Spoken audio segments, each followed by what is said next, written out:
Assalamualaikum warahmatullahi wabarakatuh. Halo sahabat Al-Farisi dimanapun berada. Kali ini kita akan belajar bersama mata pelajaran ke-NU-an kelas 4 Madrasah Ibtidaiyah dengan materi niat sholat wajib dan hukum dan tuntunan serta faedah basmalah.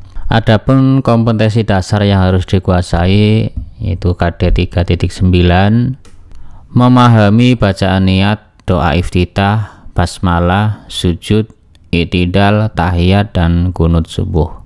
Untuk KD 4.9 mendemonstrasikan hafalan bacaan niat, doa iftitah, basmalah, sujud, i'tidal, tahiyat, dan qunut subuh.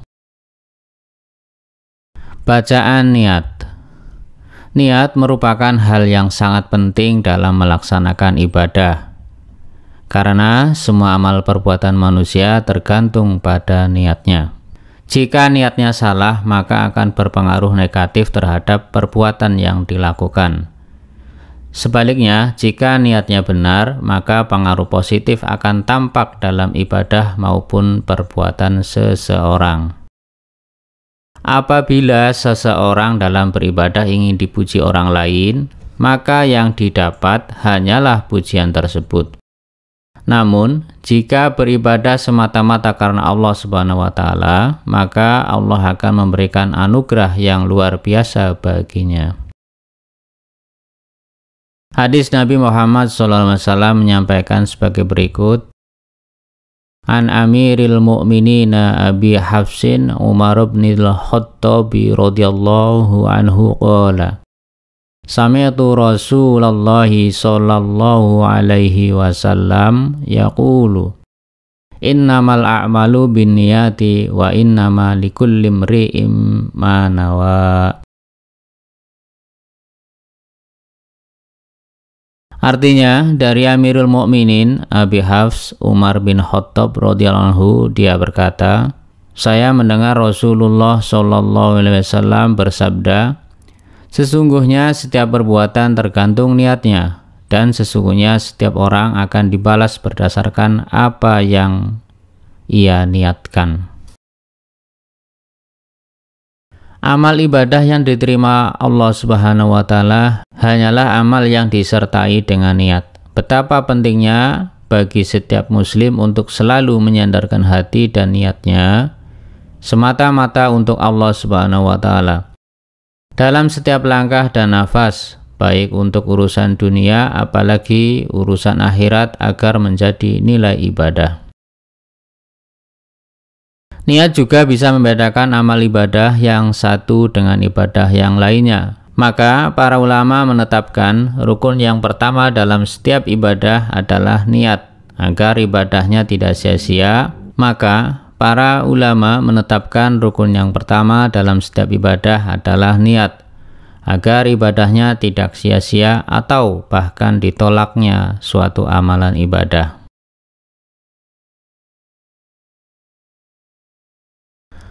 Ajaran Ahlu Sunnah wal Jamaah sangat menganjurkan pada kita untuk melafalkan atau mengucapkan niat.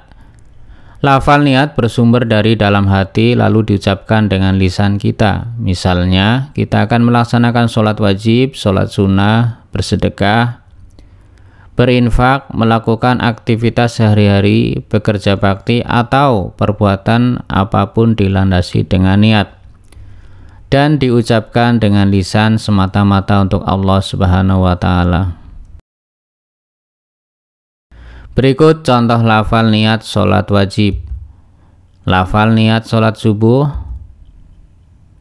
usalli fardhu subahi ra'ataini mustaqbilal kiblati ada'am ma'muman au imaman lillahi ta'ala. Artinya, saya berniat mengerjakan sholat fardu subuh sebanyak 2 rakaat dengan menghadap kiblat sebagai makmum atau imam karena Allah Ta'ala. Jadi kalau niat sebagai makmum maka cukup dibaca ada makmuman lillahi ta'ala. Tapi kalau menjadi imam, adaan imaman lillahi ta'ala.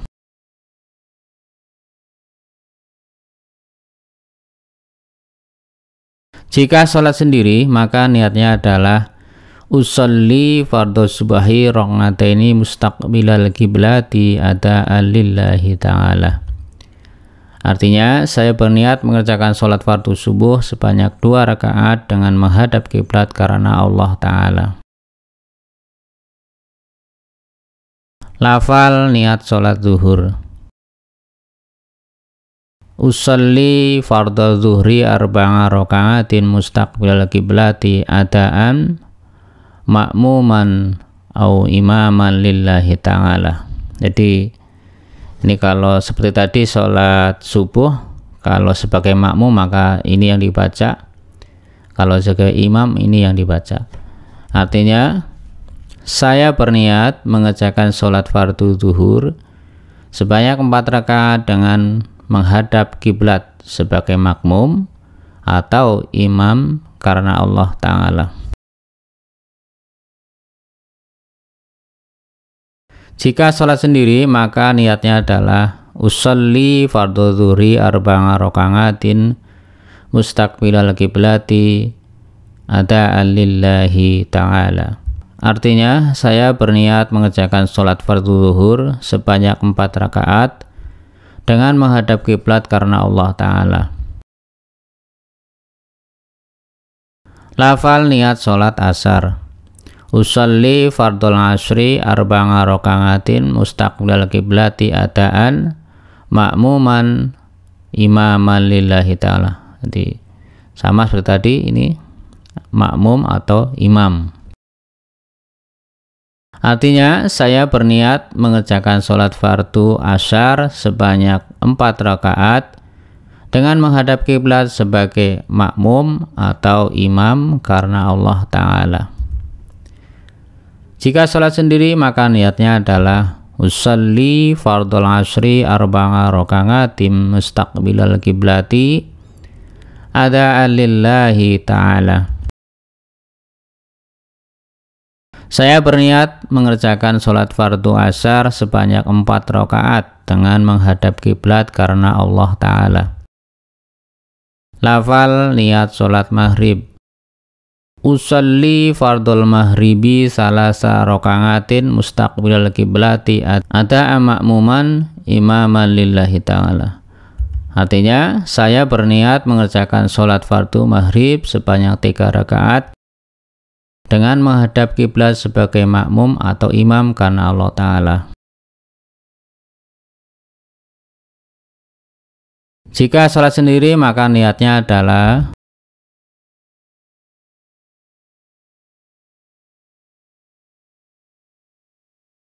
usolli fardhul maghribi salasa rakaatin mustaqbilal qiblati ada lillahi ta'ala.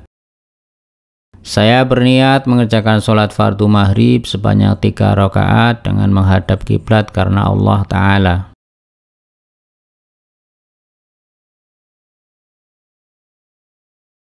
Lafal niat sholat isya. Usolli fardhul isya'i arba'a rakaatin mustaqbilal qiblati adaan. Ini kalau makmum ini pilih makmuman, kalau imam ya imaman lillahi ta'ala. Artinya, saya berniat mengerjakan sholat fardu isya sebanyak 4 rakaat dengan menghadap kiblat sebagai makmum atau imam karena Allah Ta'ala. Jika sholat sendiri, maka niatnya adalah usolli fardhul isya'i arba'a rakaatin mustaqbilal qiblati adaan lillahi ta'ala. Saya berniat mengerjakan sholat fardu isya sebanyak 4 rakaat dengan menghadap kiblat karena Allah Ta'ala. Lafal basmalah, hukum, tuntunan, dan faidahnya.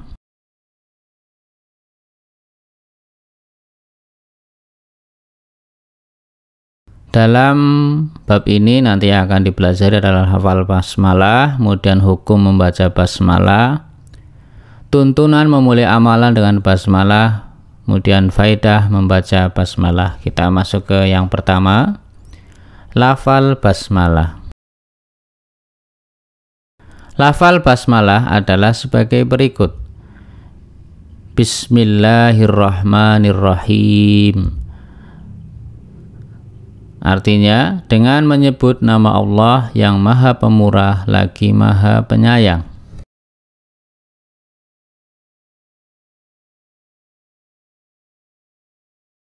Hukum membaca basmalah ada 3, yaitu wajib, sunnah, kemudian makruh. Sekarang yang pertama dulu wajib. Membaca basmalah menjadi wajib saat membaca surah Al-Fatihah, sebagaimana pendapat Imam Syafi'i bahwa bacaan basmalah adalah ayat pertama surat Al-Fatihah. Ketika membaca surat Al-Fatihah dalam sholat, maka basmalah harus dibaca sebagai bacaan awal. Jika ditinggalkan, baik seluruh maupun sebagian, maka rakaat sholatnya tidak sah. Qala Syafi'i, Bismillahirrahmanirrahim. Ayatus sabi'atu fa inna tarakaha aw ba'daha lam tujzihir raqatul lati tarakaha fiha. Imam Syafi'i radhiyallahu anhu mengatakan bahwa basmalah merupakan 7 ayat dari surah Al-Fatihah. Apabila ditinggalkan atau tidak dibaca sebagian ayatnya, maka rakaatnya tidak cukup. Karena merupakan bagian dari surah Al-Fatihah, maka basmalah dianjurkan untuk dikeraskan ketika seseorang membaca surat Al-Fatihah dalam sholatnya. Kemudian sunnah. Membaca basmalah menjadi sunnah ketika dibaca untuk mengawali perbuatan yang baik. Misalnya berangkat ke madrasah, akan belajar, akan mengaji, akan kerja bakti, dan sebagainya. Hukum sunnah membaca basmalah dengan suara keras atau jahar juga saat menjadi imam sholat maghrib, sholat isya, subuh, Jumat, Idul Fitri, dan sholat Idul Adha sebagaimana sabda Nabi Muhammad SAW. An Abi Hurairah radhiyallahu anhu qala annan Nabiyya sallallahu alaihi wasallam kana yajharu bil basmalah. Dari Abu Hurairah radhiyallahu anhu bahwa Rasulullah sallallahu alaihi wasallam selalu mengeraskan suaranya ketika membaca basmalah dalam sholat.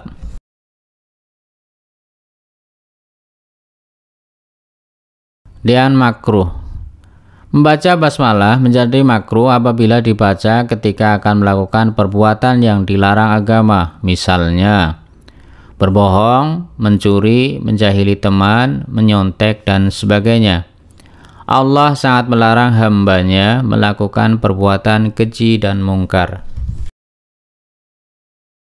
Hukum makruh juga pada saat kita membaca basmalah ketika memulai membaca surat At-Taubah, karena dalam kandungan surat At-Taubah banyak contoh perbuatan dan perilaku yang harus dihindari, sehingga saat membaca surat At-Taubah lebih dianjurkan membaca ta'awuz agar yang membaca dan yang mendengarkan dijauhkan dari larangan-larangan yang tersebut dalam surat At-Taubah.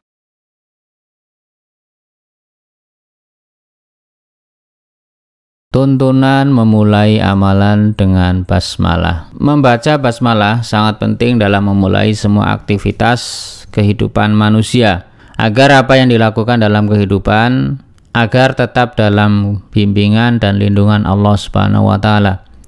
Hal ini sesuai dengan sabda Nabi Muhammad SAW yang disampaikan pada Abu Hurairah. Tiap amal perbuatan yang dianggap baik tetapi tidak dibacakan basmalah ketika akan memulainya, maka perbuatan itu menjadi puntung atau sia-sia, artinya terputus dari rahmat Allah Subhanahu wa taala.